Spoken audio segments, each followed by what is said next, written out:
Good morning, everyone. I am Jlo Emalirong and the presenter of Group 1. We are assigned on Chapter 2, the Philippine National Police and its Policing. Lesson 1, Policing Principle by the Philippine National Police.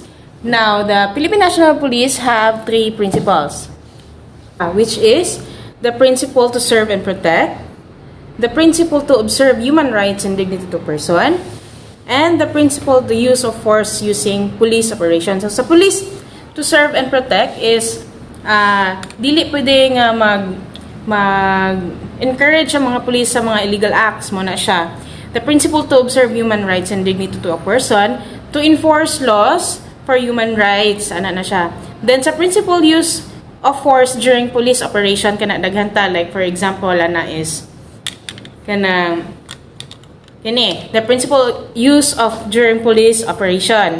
Okay, number 1 is a use of excessive force is prohibited. So, bawal magamit ang police sa ilang police operation o kanang sobra lang force. However, in the lawful performance of duty, a police officer may use necessary force to accomplish ang iyahang mga task. So, ikalawa is issuance of verbal warning. So, as police officer, you must first issue a verbal warning before he could use force against the offender. So, maghatag og warning sa iyang daan. Tapos, non-issuance of verbal warning when excusable. The failure to issue a verbal warning is excusable in cases na pag-threat of life na ang gisabutan, property or already imminent, or if there is no other option but to use force to subdue the offender. Okay. Letter D is use of non-lethal weapon. When suspect is violent or threatening and less physical measures have been tried and deemed inappropriate, a more extreme but not non-deadly measure can be used such as baton or kanang sa ato as way back sa first year nato ang ginagamit nato nga gitudlo sa ato sa daftak is ang arnis. So mo na siya. Letter A, application of necessary and reasonable force. During confrontation with an armed offender, only such necessary and reasonable force should be applied. Letter F, factors to consider and reasonableness of force employed. A police officer, however, is not required to afford offenders attacking him the opportunity for a fair or equal struggle. The reasonableness of force employed will depend upon the number of aggressors, nature, and characteristic of the weapons used. So, daghan kay siya factors, appeal ang physical condition, size, and other circumstances to include the place and occasion of the assault. So, last one is responsibility of police officers in charge of operation. The police in charge of the operation shall at all times exercise control over police personnel. Kailangan control niya yung mga tao. And also the area of operation. And shall exhaust all possible means to apply the necessary reasonable force to protect lives and properties during armed confrontation. Okay, next one, categories of policing activities or operation. Number 1, public safety operation. This includes the earthquake drill, search and rescue operations, and fire drills, and apil na po diha ang mga nagtudlo sa first aid sa tuwa. Number 2, law enforcement operation. Kani siya, apil ni siya ang service of warrant of arrest, implementation of search warrant, enforcement of visitorial powers of the chief, Philippine National Police and unit commanders. Pati sa mga anti-illegal drugs, illegal gambling operation, and illegal logging operations. So next one is number 3 is internal security operation. Kani siya, dire na siya sa counterinsurgency operation, counter-terrorist operations, and similar operations that are conducted to ensure internal security. Number 4 is special police operation. This includes the checkpoints. Mani siya, ang mga roadblock operation, civil disturbance management operation, and pati apil ang mga hostage and visit board search. Intelligence operation is for surveillance operation, counterintelligence, intelligence research, intelligence assessment, and similar to police intelligence operation conducted to gather information related to security and public safety. An investigation, ang number 6 is investigation operation. Kini siya includes investigation of crime incident. Manan siya tong mga specific cases na kailangan og investigation nga kanang on run pa ba ang suspect or anything. Ano siya. Lesson 2, policing styles, models, approaches, and strategies. Now we have the two types of policing. General two types of policing, the proactive policing and the reactive policing. Proactive policing refers to deterring activity by showing police presence, engaging to public to learn their concerns. And we have the elements of proactive policing: emphasis on prevention, mobilizing resources based on police initiatives, targeting the broader underlying forces at work, and maybe driving crime and disorder. So, nag-emphasize ang proactive policing sa prevention sa crime o ganang kung saan nila pag-mobilize ang ilang mga kapulisan para malesen ang crime rate sa areas na to. Approaches to proactive policing. So, natay letter A, strategies for place-based approach. From the word itself, place-based approach, number 1, hotspot policing refers to kanang mga kapulisan nga gi-anchor sa isa ka place to other, and strategy for reducing crime rate sa specific places like point A to point B to point C. Mo na siya kay para ma-prevent malasan ang crime pagka nakabalumgod ang mga katawhan. Also for ano na siya, for kanang safety sa katawhan, makafeel sila nga safe sila kay naay kapulisan dia duol. And for the next area na napoy mga kapulisan dito. 2, predictive policing. From the word itself, predictive policing, kani siya nagabase ni siya kung nagina-predict niya ang kanang crime nga kanang kung unsa ang habitual crime nga mahitabo sa place or unsa ang possible nga crime nga mahitabo. For example, slums. Ang kasagaran mahitabo sa slums is kanang theft or kanang violence ana. So number 3, closed circuit television policing. Mo ni siya nag-refer sa ato CCTV, which helps us na kanang for safety purposes gihapon and for recording of possible nga criminal act kay naay nagbantay sa iya. So ilan siya. So number 4 is intelligence led policing. Mo ni siya ang nagagather og information sa grupo sa mga kapulisan in which na kanang nag-disseminate po ni kay para makabalo sila unsaon pag-prevent sa crime o unsaon nila pag implement ang ilang mga strategies sa public safety and enforce the laws. 5 is evidence-based policing. Evidence-based policing is it tries to seriously evaluate policing activity and perhaps using properly designed trials to see what works to reduce a crime and respond to community existing needs. So, kani siya, it seeks to improve the policing efficiency by formulating policy on basis of outcomes of evaluation of the research. So, these strategies for problem-solving approach, diri na to makuha ang SARA, the problem-oriented policing, SARA model of community. Muna siya ang scanning, analysis, response, and assessment. Pag maingon ta og scanning, it is kung unsa ang problema sa tuang katilingban. It means that crime should be identified. Number 2 is analysis. Means that crime patterns should be sensitized to develop a well-defined problem. So, pag may analysis, what is contribution to the problem? Unsa nga kailangan pa nimo i-analyze ang problem, unsay mga factors ana niya na siya. Pag response means that based on careful analysis by working with community and businesses, what can we do to improve the problem? Unsa ang atong response, unsa ang atong tubag sa mga panginahanglan sa atong place, sa areas.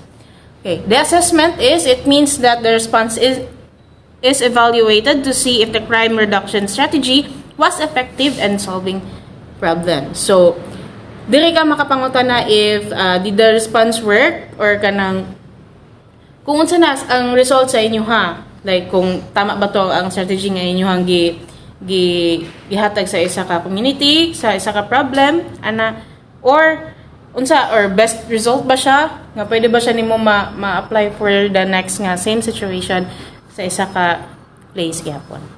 So number 2 is the third party policing, refers to the police efforts to persuade or coerce organization or non-offending persons such as public housing agencies, parents, and business owners to take some responsibility for preventing crime and reducing problems. So, as third party policing, kani siya refers ni siya sa mga community nga kani sila mga public agencies nga nagahatag og kanang rules and regulation for para malesen pud ang crime nga may tabuan na sa ilang areas. So, number 3, quality of life policing. There are the models: crime prophylactic model, police knowledge model, social work model, and community cooperation model. So, sa crime psychoactive model refers to a police intervention na ma-diffuse ang potential violent situation to prevent them from escalating para moadto pa gyud sa into criminal violence. Mana siya. Example of this is kanang mga gangs, mga grupo-grupo. Mana siya. The next one is police knowledge model. States that non-crime related calls give officer broader exposure to the community that results in the police having more knowledge that may help them solve crime. So, kaya siya mga experience, via experience ni siya sa mga pulis kung unsa tong ila nabalaan nga way nga kanang possible siya aning situation, kung unsa ang mas better nga kanang unsa nga better nga strategies ang buhaton in ani nga specific event ana siya. Social work model states that covert coercive power of the police is used to help steer potential lawbreakers and law towards abiding behavior. Last one is community operation model. It states that effective responses to non-crime related calls help the police build greater credibility to access and with the people. So dako jud og tabang ang community para malasen pod ang crime rate dira sa ato ang mga lugar. Okay. Letter C, strategies for a person-focused approach. Kanang focus siya sa person mismo. Focus deterrence and stop, question, and frisk. So SQF. Focus deterrence refers to, also known as pulling levers. It is a strategy that attempts to deter crimes among a particular offending population and is often implemented in combination with interventions typical of a problem-solving approach. Ang SQF is conducted by police officer to stop, question, and sometimes frisk people as part of their routine patrol duties. So, kani siya sa mangutana ang mga kapulisan sa atuan, sa nahitabo diri, or kanang naabay ka ng unusual nga nahitabo sa place, unsay mga napansin sa mga katilingban sa mga panghitabo sa ilang place. So, muna siya. The last one is strategies for community-based approach. Kani siya sa community na po ni siya. Community policing or CP or COPS. Primary components of COPS is organization and jurisdiction-wide philosophical approach, decentralized authority and responsibility, empowered partnership, and power solving problems. All in all, kanang dapat kanang responsive mo, tapos magtinabangay jud mo as a team ana. Kayo, philosophical approach, dapat wide ang inyong scope ana, decentralized authority and responsibility, empowered partnership ang inyong pagtinabangay, problem-solving orientation, kung unsa ang mas best nga i-implement ninyo nga kanang solution ana nga problem. Team policing. Dahil makita ang cooperation sa itong mga kapulisan. O kini siya na siya 3 elements of team policing. Geographic stability of patrol. Dapat control nila ang ilang mga areas. Maximum interaction among the team members. Communication sa ilaha sa sulod, sa internal nila. Maximum communication among the team members, and also i-add na to ang community. Number 3 is procedural justice policing, which is policing focuses on how the police officers should treat the public as individuals in everyday encounters. So, dili man ta pwede abi pa lang kay pulis ka, maghinambog ka sa dalan, dili pwede na. Kung pulis ka, ginahanglan ka nga kanang tinatawag na itong professionalism. How you treat the public, or how you stand yourself as a as a policeman or policewoman. Ano siya? Number 4 is zero tolerance policing, which has 6 characters. Number 1 is full enforcement.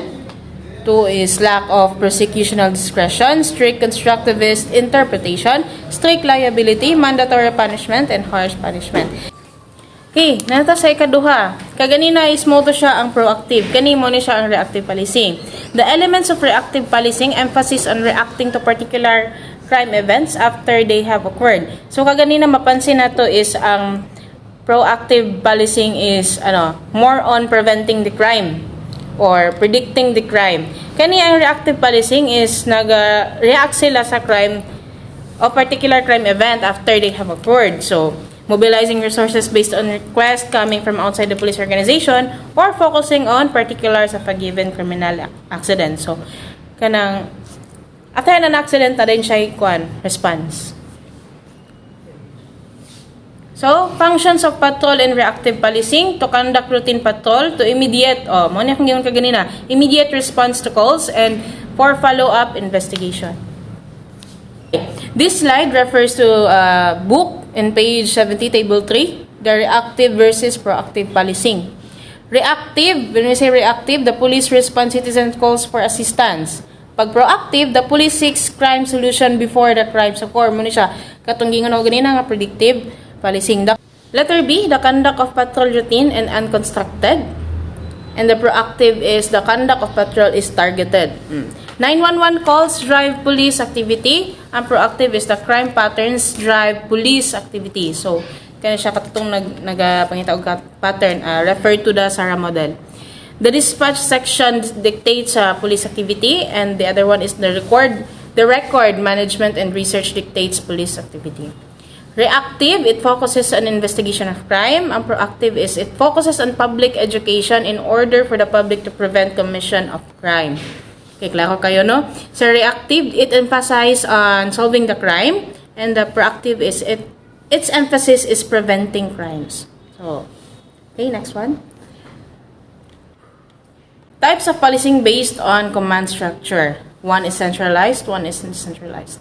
Types of policing based on number of forces to be commanded, single or singular model, or multiple models. So, na-discuss na nato kaganina ang mga models. Next one is Lesson 3, Philippine National Police Policing. Lesson 3, PNP Crime Prevention and Crime Solution. Ang isa is PNP's role in crime prevention. These are the PNP's role in crime solution: to identify the suspect, to locate the suspect, and to provide evidence of his guilt. So, kani po, the measures of efficiency is CSE and CCE, the crime solution efficiency and crime clearance efficiency.